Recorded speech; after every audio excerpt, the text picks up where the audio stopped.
കാർത്തികേ, ദാ വരുന്നു.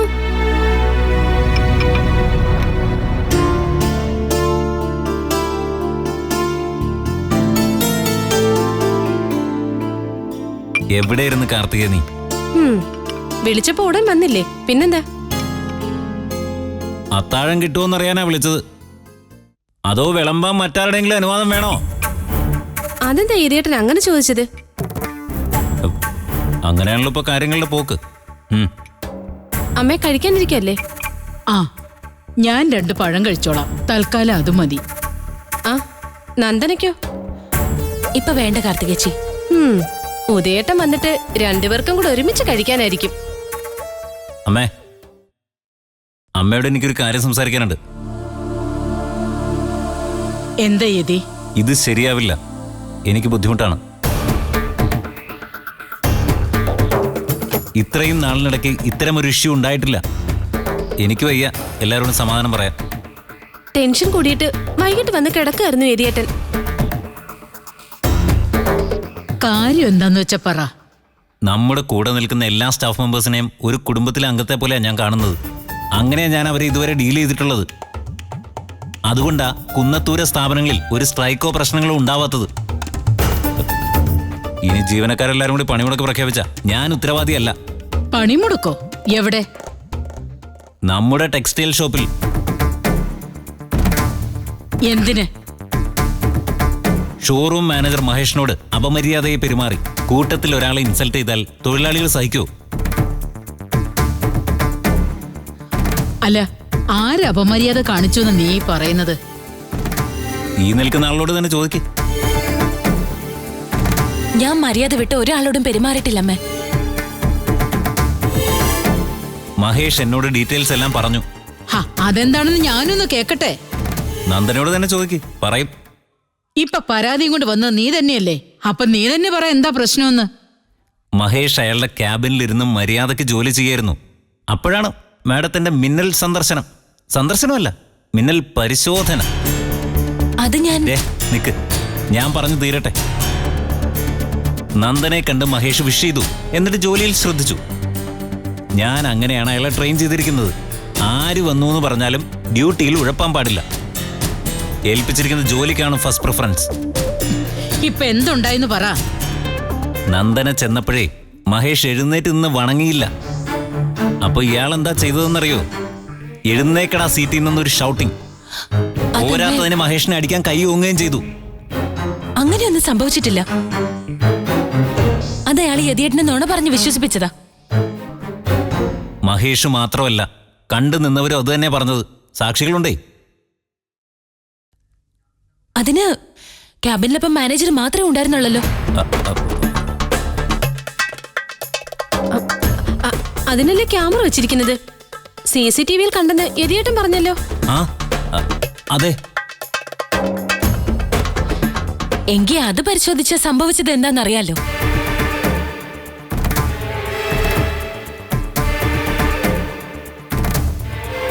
എന്നാ നമുക്ക് പോയി ക്യാമറ പരിശോധിക്കാം. അപ്പോ അമ്മയ്ക്ക് എന്റെ ഭർത്താവിനെ വിശ്വാസമില്ല, അതല്ലേ അതിനർത്ഥം?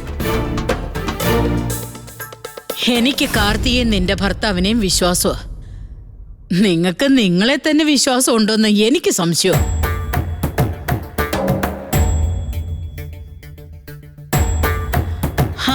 കഴിഞ്ഞത് കഴിഞ്ഞു. അങ്ങനെ നിസ്സാരമായിട്ട് തള്ളിക്കളയാനൊന്നും പറ്റില്ല. എനിക്ക് കുറച്ചിലായി പോയി ഇന്നത്തെ സംഭവം. നന്ദന അങ്ങനെ പെരുമാറാൻ പാടില്ലായിരുന്നു. മാപ്പ് ചോദിക്കുകയാണ് വേണ്ടത്. ശരിയാ, അങ്ങനെ പെരുമാറാൻ പാടില്ലായിരുന്നു. അതുകൊണ്ട് തന്നെ മാപ്പ് ചോദിക്കുകയും വേണം. പക്ഷെ നന്ദനയല്ല, ആ മാനേജർ.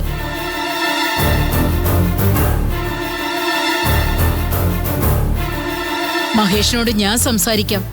അവൻ എന്തെങ്കിലും പരാതി ഉണ്ടോന്ന് എനിക്കൊന്ന് അറിയണമല്ലോ. വേണ്ടമ്മേ, ഇന്നത്തോടെ അത് കഴിഞ്ഞു. വീണ്ടും സംസാരിക്കാൻ പോയാ ആവശ്യമില്ലാത്തൊരു പ്രാധാന്യം അയാൾക്കുണ്ടെന്ന് വിചാരിക്കും. അതും കുഴപ്പമാ. അയ്യോ, കഴിച്ചില്ല. മതി.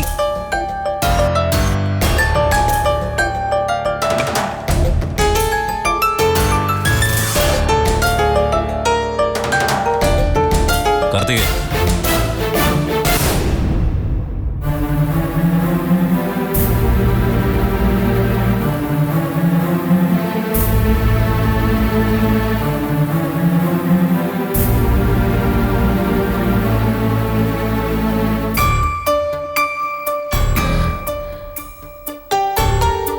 മനീഷ് കാപ്പി കുടിച്ചു കഴിഞ്ഞെങ്കിൽ ഇതൊക്കെ എടുത്തു വെച്ചൂടടി.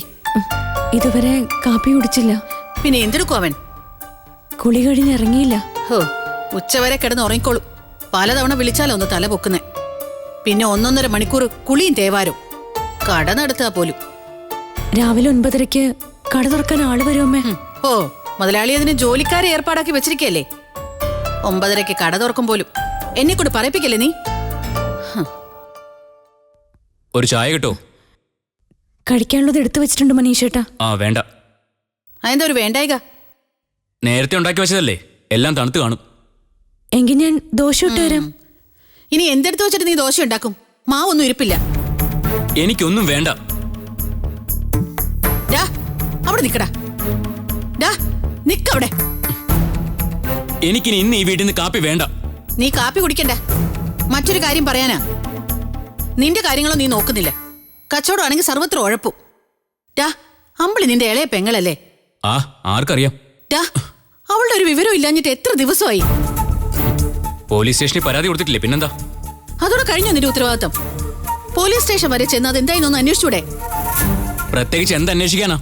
അമ്പിളി ആരുടെയെങ്കിലും തോളി തൂങ്ങിക്കാണും. അവന്റെ കൂടെ പോയതാ, അല്ലാതെ വേറൊന്നും അല്ല. കൊള്ളാം. പെങ്ങളെ കുറിച്ച് ആങ്ങളുടെ ഒരു വിലയിരുത്തല്. ചുമ്മാ അല്ലടാ നീ ഗുണം പഠിക്കാത്തത്. ഓ, ബാക്കി എല്ലാവരും അങ്ങ് ഗുണം പിടിച്ച് നിൽക്കുമല്ലേ, അമ്മയുടെ ആങ്ങള ഉൾപ്പെടെ. അമ്പിളിക്കൊന്നും സംഭവിച്ചില്ല എന്നൊന്നും അറിഞ്ഞാൽ മതിയായിരുന്നു. അങ്ങനെ വെല്ലോന്റെ കൂടെ പോകുന്ന പെണ്ണല്ല അവള്. ആ, എന്നാ പിന്നെ മേലോട്ട് പോയതായിരിക്കും. മനീഷേ,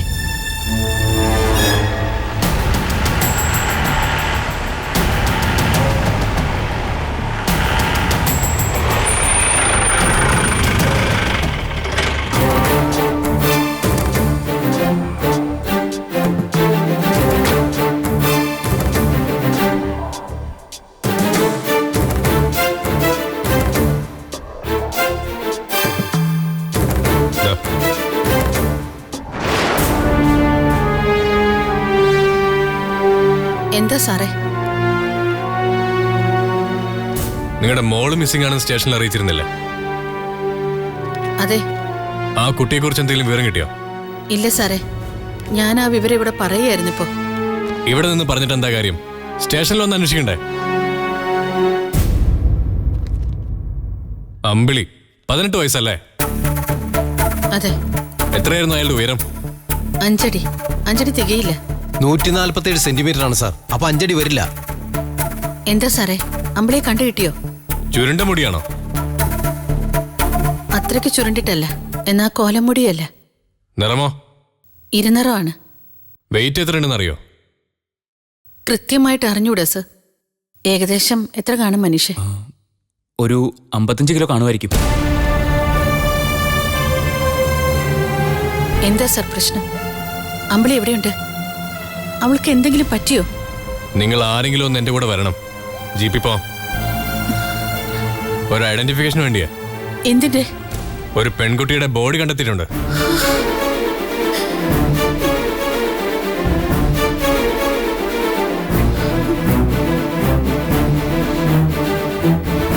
ഇതുവരെ തിരിച്ചറിഞ്ഞിട്ടില്ല.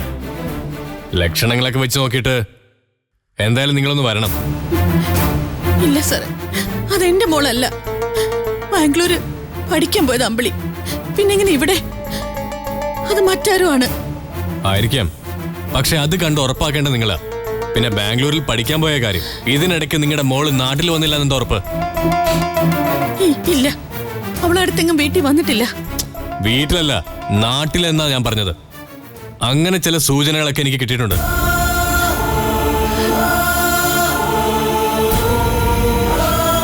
ആരാ ഇപ്പൊ ബോഡി ഐഡന്റിഫൈ ചെയ്യാൻ വേണ്ടി വരുന്നേ? ഇല്ല, ഞാനില്ല ഇതൊക്കെ കാണാൻ. അതെന്റെ മോളല്ല. എന്നാ താൻ വരൂ. ഇയാളുടെ സിസ്റ്റർ അല്ലേ? അതെന്റെ അമ്പിളി അല്ല സാറേ. എനിക്ക് കാണണ്ട. എന്റെ മോള്. വാ, വന്ന് വണ്ടി കയറ്.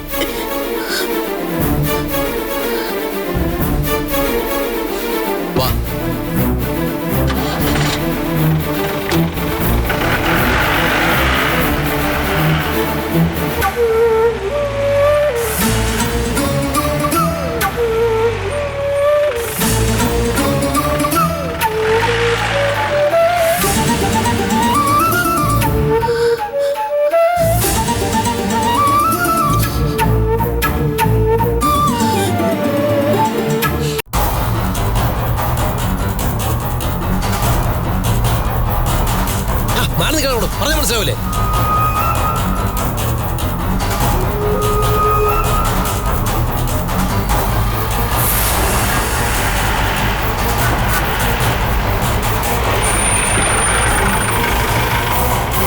സാർ ഇതുവഴി.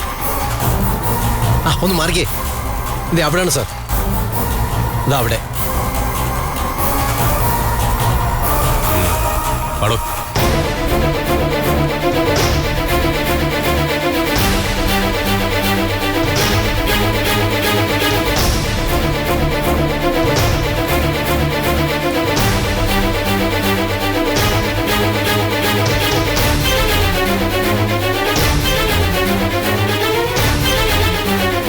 തന്റെ പേരെന്താന്നാ പറഞ്ഞ? മനീഷ്. ടെക്സ്റ്റൈൽസ് നടത്തുന്നുണ്ടല്ലേ? ഉണ്ട് സാറേ. കാണാതായ പെണ്ണിന് വീട്ടിലെന്തെങ്കിലും പ്രോബ്ലം ഉണ്ടായിരുന്നോ? ഇല്ല സാറേ, ഒരു പ്രോബ്ലം ഇല്ല. പിന്നെ പൈസയ്ക്ക് കുറച്ച് ടൈറ്റൊക്കെ ഉണ്ടായിരുന്നു.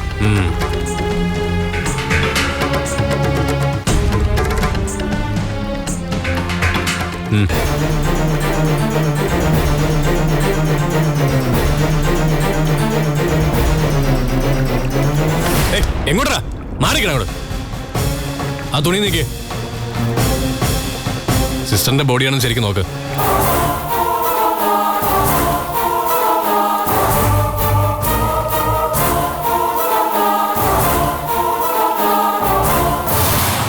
ഇതല്ല സാറേ. ശ്രദ്ധിച്ച് നോക്കടോ. അല്ല, ഇത് അമ്പിളി അല്ല. ഉറപ്പാണോ? അതെ സാറേ. എങ്കിൽ താ വാ, പോസ്റ്റ്മോർട്ടത്തിൽ ഏർപ്പാട് ചെയ്യും. ശരി സാർ.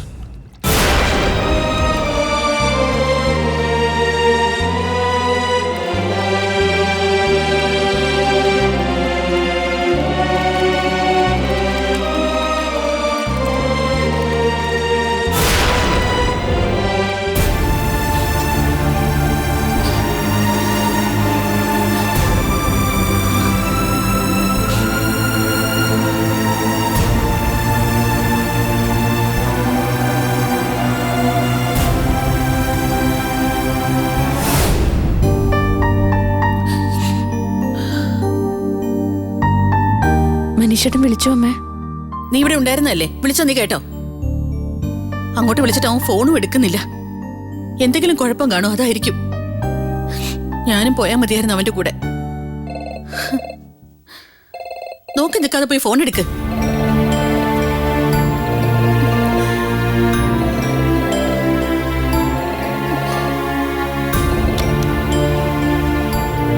ഹലോ. ആ ഞാനാ അമ്മേ. വന്നാലുടൻ ഞാൻ വിളിച്ചു പറയാം.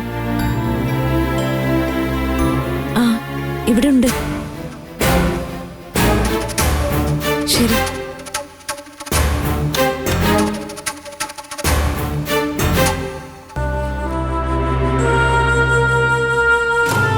വീട്ടിൽ നിന്ന് എന്റെ അമ്മയാ. മനീഷേട്ടൻ പോയിട്ട് എന്തെങ്കിലും വിവരമുണ്ടെന്ന് ചോദിക്കാൻ വിളിച്ചതാ. അപ്പൊ ഇതിനോടകം നീ വേണ്ടപ്പെട്ടവരെയൊക്കെ വിളിച്ച് വാർത്ത വിളമ്പുകയും ചെയ്തു അല്ലേ? അമ്പിളിയുടെ കാര്യം അറിയാൻ അച്ഛനും അമ്മയും ഇടയ്ക്കിടയ്ക്ക് വിളിക്കും. ഓ, അതിന്റെ ഒരു കുറവേ ഉണ്ടായിരുന്നുള്ളൂ. അവളുടെ ഒരു അച്ഛനും അമ്മയും. അമ്പിളിയെ കാണാതായത് പിന്നെ അമ്മയ്ക്ക് സമാധാനം ഉണ്ടായിട്ടുണ്ടോ? കണ്ണു തോർന്നിട്ടുണ്ടോ? പെൺകുട്ടികളുള്ള എല്ലാ അമ്മമാരുടെ സ്ഥിതി ഇതാ. അവരവരുടെ മക്കൾക്ക് ദുരിതം വരുമ്പോഴേ അത് മനസ്സിലാവൂ. എനിക്കിവിടെ എന്ത് ദുരിതാടി ഉള്ളത്? ഉണ്ണാൻ കിട്ടുന്നില്ലേ? ഉടുക്കാൻ കിട്ടുന്നില്ലേ? നിന്നെ പോലെ തലതിരിഞ്ഞ് കയറി വന്ന ഒരു പെണ്ണിന് അത് തന്നെ ധാരാളം. നിന്റെ അമ്മ നിന്നെ വളർത്തിയത് എങ്ങനെയാന്ന് എനിക്കറിയാം. പക്ഷേ ഞാൻ എന്റെ പിള്ളേരെ അച്ചടക്കമായിട്ട് തന്നെ വളർത്തിയത്. എന്നിട്ടും ചെറുക്കനും മൂത്ത പെണ്ണും തലതിരിഞ്ഞു പോയി. എന്നാ അമ്പിളി എങ്ങനെ ആയിരുന്നില്ല. പ്രായത്തിൽ കവിഞ്ഞ പക്വത ഉണ്ടായിരുന്ന പെണ്ണ. അവക്കെന്താണ് പറ്റിയെന്ന് ഓർക്കുമ്പോ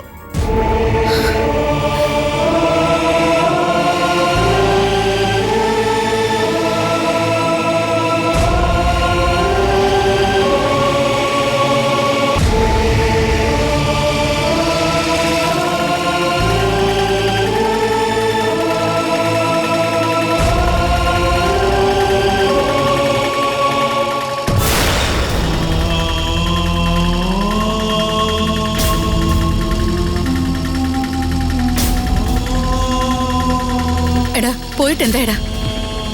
നിന്നോടല്ലേ ചോദിച്ച എന്തായിന്ന്? മേനക്കേട്. അത് മറ്റാരുടെ ബോഡിയാ.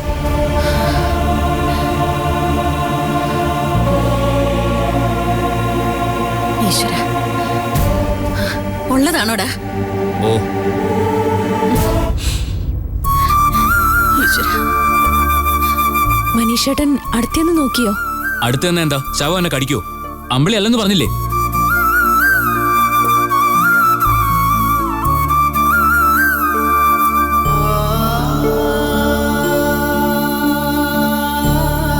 ഈശ്വരാ.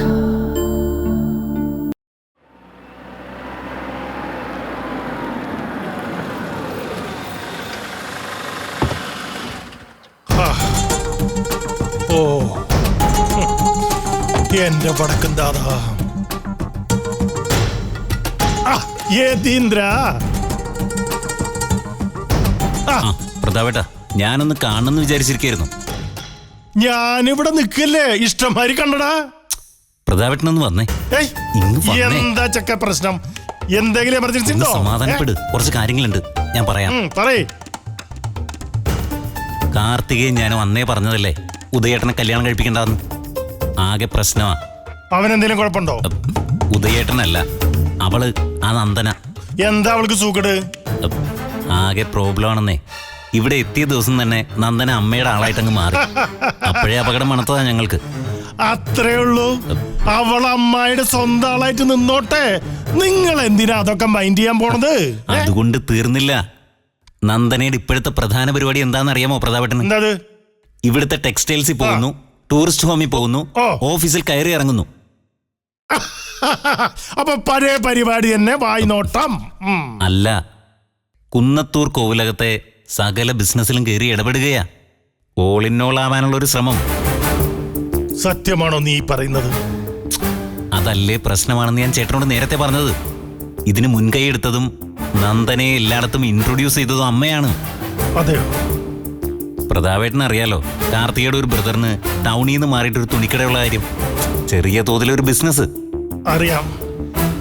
കട ചെറുതാണെങ്കിലും വ്യാപാരം ചെറിയ തോതിലല്ല എന്നും എനിക്കറിയാം.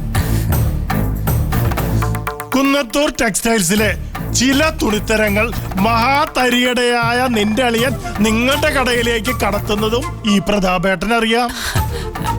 അങ്ങനെ കടത്തൊന്നുമില്ല, ആർക്കും നഷ്ടമില്ലാത്തൊരു സഹായം. എന്റെ പ്രതാപേട്ട ഇരുന്ന് പഴകിയ ചില തുണികൾ അങ്ങോട്ട് മാറ്റുന്നേ ഉള്ളൂ. അതിന് കൃത്യമായ വിലയും തരുന്നുണ്ട് അവര്. നന്ദനായ ഇടപാട് കണ്ടുപിടിക്കുന്ന ലക്ഷണമാ. അങ്ങനെ കണ്ടെത്തിയ അമ്മാവ് വിവരം അറിയും. ആകെ പ്രശ്നമാവും. അതെ, ആവും. പോരാത്തതിന് അവൾ ഓഫീസിലും പോകുന്നുണ്ടെന്നല്ലേ നീ പറഞ്ഞത്? പോകുന്നുണ്ട്. സർവ്വ സ്വാതന്ത്ര്യം കൊടുത്തിരിക്കുക അമ്മ. ചുരുക്കത്തിൽ സകല ബിസിനസ്സിലും നിനക്ക് ചുറ്റുകളിയുണ്ട്. അല്ല, അതല്ല, എന്റെ സ്ഥാനത്ത് അവൾ കയറിയിരിക്കുന്നോണ്ടുള്ള പ്രശ്നം മാത്രമേ ഉള്ളൂ. അല്ലാതെ എനിക്കങ്ങനെ വലിയ ചുറ്റിക്കളിയൊന്നുമില്ല. മനസ്സിലായി മനസ്സിലായി മനസ്സിലായടാ കുട്ടാ. പ്രതാപേട്ടൻ വിചാരിച്ചാലേ എന്തെങ്കിലും ഒരു പരിഹാരം കാണാൻ കഴിയും. നന്ദനയുടെ ഈ മേൽനോട്ടം നിർത്തണം. ഞാനങ്ങനെ വിചാരിച്ചു എന്നിരിക്കട്ടെ, അവളുടെ മേൽനോട്ടം നിർത്തിയെന്ന് തന്നെ ഇരിക്കട്ടെ. അങ്ങനെ ചെയ്താൽ പ്രതാപേട്ടന് അതിൻ്റെതായ പ്രയോജനം കിട്ടിയിരിക്കും. ദേ, ഇത് വാക്ക്. ശരി, ഞാനൊന്ന് നോക്കട്ടെ. ഓഫീസിലും പോകുന്നുണ്ടെന്നല്ലേ പറഞ്ഞത്? എന്നാലേ ധൈര്യമായിട്ട് നീ പോയിട്ട് വാ. പറഞ്ഞത് മറക്കല്ലേ, ഗുണമുണ്ടാവുന്ന കേസാ. പ്രതാപേട്ടൻ പ്രതീക്ഷിക്കുന്നതിലും അപ്പുറം. ഏയ്, നീ ചുമ്മാതിരിയട. നീയേ പോയിട്ട് വാ. ചെല്ലേ. ശരി.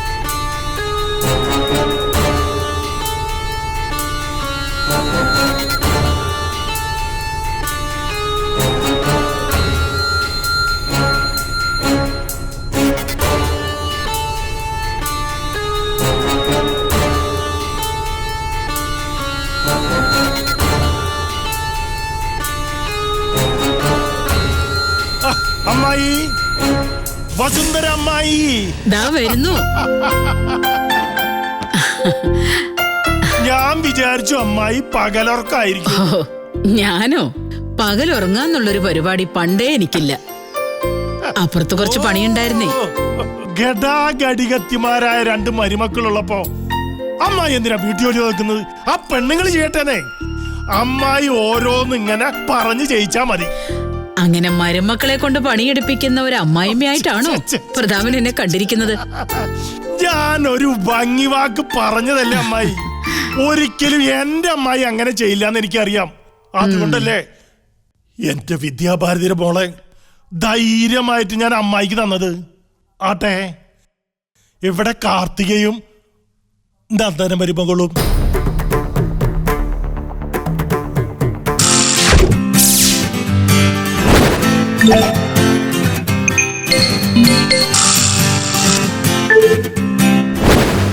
Yeah.